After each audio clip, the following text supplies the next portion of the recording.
So today I'm going to be talking about the background to the Vietnam War. So I'm going to do like a little series on the Vietnam War. I did the brief timeline and now I'm going to do the background. So this is actually kind of the events leading up to the Vietnam War, although not the actual declaration of war. But yes, it's like the bit of background and how tensions started to rise. Well, first of all, where is Vietnam? Well, Vietnam is this country in Southeast Asia, which had been under French colonial rule since the 19th century, so quite some time. Well, Japan actually invaded Vietnam in the Second World War. And Ho Chi Minh, who was this prominent Vietnamese, he fought off the Japanese occupiers, as well as the French colonial administration. So he resisted any kind of rule because he obviously disagreed with their policy. He was also inspired by the Chinese and the Soviets and their idea of communism, and he liked that idea and opposed this imperialist, colonialist ideology that had been imposed on them. Well, to help this, he founded the Viet Minh, also known as the League for the Independence of Vietnam. And well, once Japan was defeated in the Second World War, they withdrew their forces from Vietnam. So that was a load up for Ho Chi Minh. He could forget about the Japanese. Well, French educated Emperor Bao Dai, he was in control. And he was, like I said, French. So, like, not French, but French educated, so had been raised with French ideals rather than Vietnamese. So the Viet Minh decided this is enough, and we're going to rise over the city of Hanoi. And they declared this Democratic Republic of Vietnam and elected Ho Chi Minh as its president. This established the Vietnamese Communist Party, which was now in control of Vietnam effectively. Then 1946, by this point, the French Indochina War broke out and ended up lasting for 6 years. So Vietnam hadn't actually fought in the Second World War, but the French did. They actually surrendered to the Germans in 1940, so they had actually suffered quite a bit. And now they went into another war, because why not? France wasn't completely alone in this. They were funded by the US, which again had just left the Second World War, but hey, they are now right in the beginning of the Cold War. Now, the US is ideologically capitalist and right-wing by this point.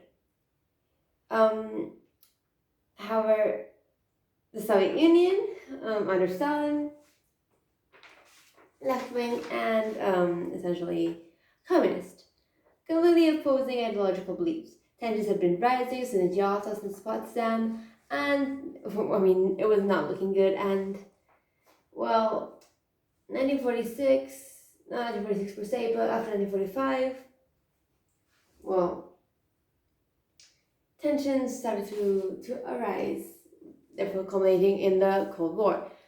And well, the US saw this opportunity to help the French in this Indochina War against people who were influenced by the Soviet Union. So hey, let's fight communism.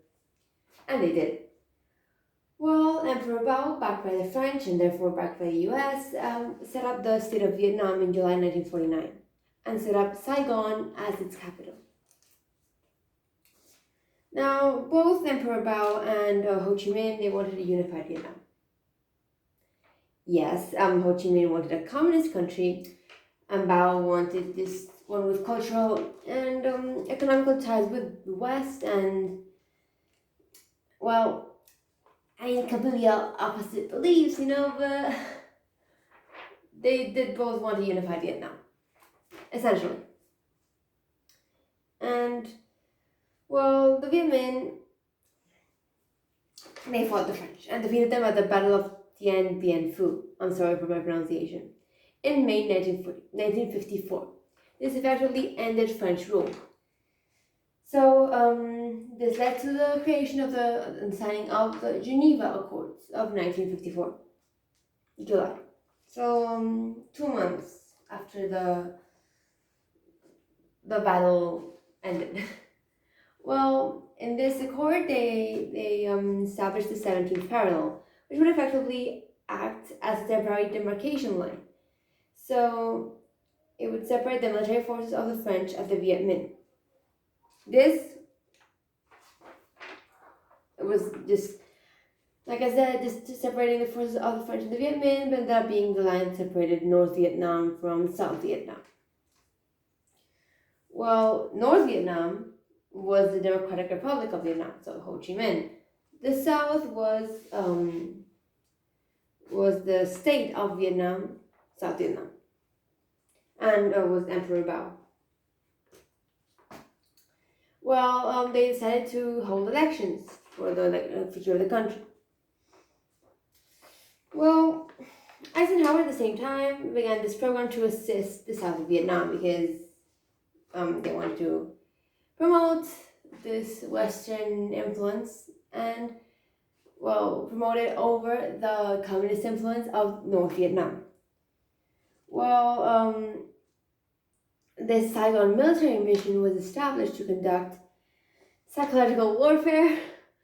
So, not the nicest act. But again, it is called the Saigon military mission, so you can't really expect anything nice coming from it. Well, apart from the psychological warfare, it was also paramilitary activities starting from June 1st, 1954, and backed by and under the command of the Air Force, the U.S. Air Force.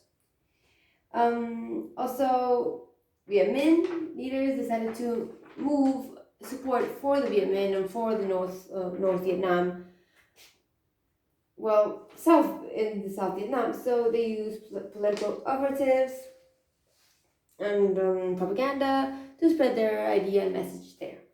So they did gain some support in South Vietnam. Obviously, their center was in the north, but in the south, they still had support. Now, anti-communist Ngo Diem, I'm going to be referring to him as Diem because I have no idea how to pronounce the first part. He was installed Premier of South Vietnam.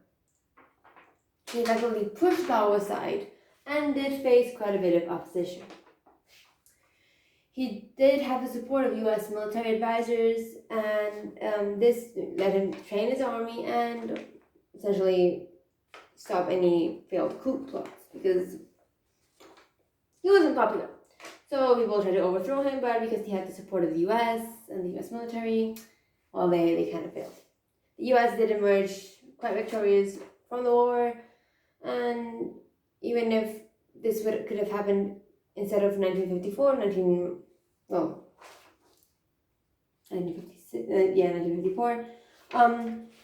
if it had happened just 9 years earlier, in 1945, the U.S. would still be a force to be reckoned with because they had won the war.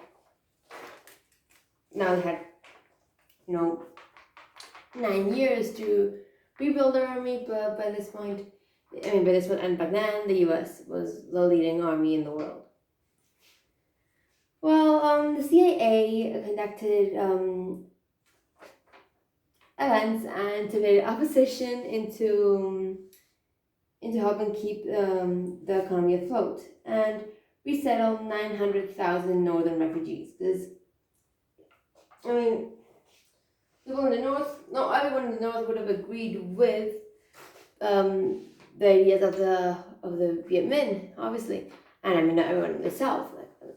Like the Viet Minh did, they exploited this unhappiness, so they used it to establish support. Well, people in the north who disagreed with the Viet Minh, they moved south. And while to accommodate this, and then the U.S. through aid agencies and, like I said, intimidation, they managed to resettle these refugees. Well, by 1955, Diem had successfully consolidated his power and said, hey, yes, this is great, but you know how we have elections the following year. Yeah, I don't want them. I'm happy with how this is. Yeah, I can say it like this. I'm happy with my power. Yeah. So he said, okay, fine. You want some kind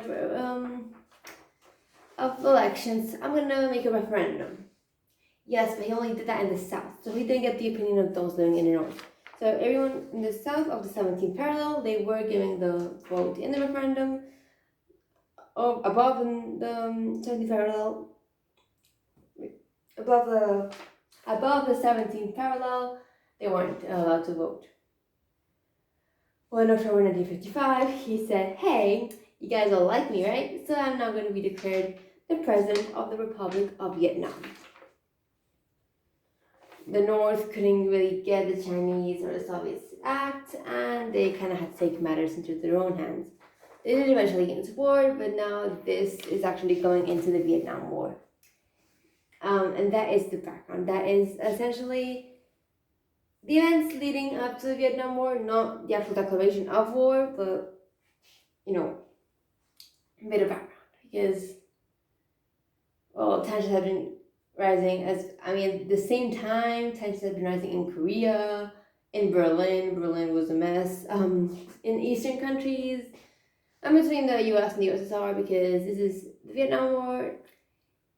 People don't think it's part of the Cold War, but it really is. It's really US versus USSR. Who will win? Spread of communism, that kind of deal. And people just ignore that part because the thing that caused the US to actually help the French was because they would be opposing this spread of communist ideas and this spread of the domino effect. And that is what dragged the US into this, and that is why the US and the Vietnam War actually happened. If that without the Cold War, the Vietnam War wouldn't have happened, and, well, people just forget that the Vietnam War was a key moment in the Cold War. You would think it's separate, but no, it's a war within a war. So yeah, that is pretty much it. Thank you for watching. Bye.